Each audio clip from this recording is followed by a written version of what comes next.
Қазақстан Республикасының тұңғыш президенті елбасының кітапханасы ұсынады. Виртуалды саяхат. Қазақстан Республикасының тұңғыш президенті елбасының кітапханасы мемлекеттік мекемесіне қош келдіңіз. Виртуалды саяхатымыздың барысында біз сіздермен кітапхананы бірге аралайтын боламыз. Кітапхана 2014 жылғы наурызда Қазақстан Республикасының президенті Нұрсұлтан Әбішұлы Назарбаевтың жарлығымен құрылды. Бүгінгі таңда елбасы кітапханасы мұрағат, кітапхана және музей функцияларын атқарады. Сонымен бірге кітапхана инновациялық, тарихи, мәдени, ғылыми білім беретін ақпараттық кешен.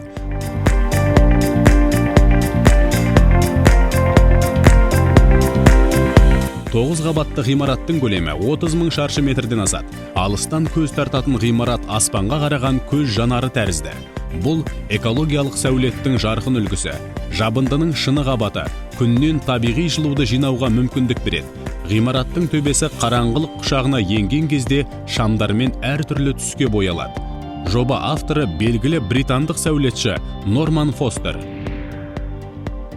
Сәулетті ғимараттың кіреберісі салтанатты жиындар өткізілетін, елбасы кітапханасына келген мәртебелі меймандарды қарсы алатын орын. Кітапхана қонақтарының қатарында Монако князі Альбер II, Ресей Федерациясының президенті Владимир Путин, Беларусь Республикасының президенті Александр Лукашенко, Өзбекстан Республикасының президенті Ислам Кәрімов, Қырғыз Республикасының президенті Алмазбек Атамбаев, Украина президенті Петр Порошенко және тағы басқа ресми тұлғалар бар. Кітапхана 8 экспозициялық орынға бөлінген. Онда тарихи оқиғалар мен айтулы даталарға орай тақырыптық көрмелер өткізіліп тұрады.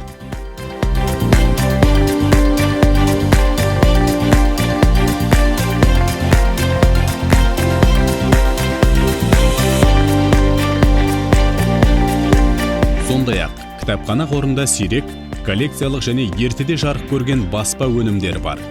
Президенттің жеке мұрағатына 130 000 бірлік биографиялық, шығармашылық материал, мемлекет басшысының қызметтік және қоғамдық қызметі туралы құжаттар енген.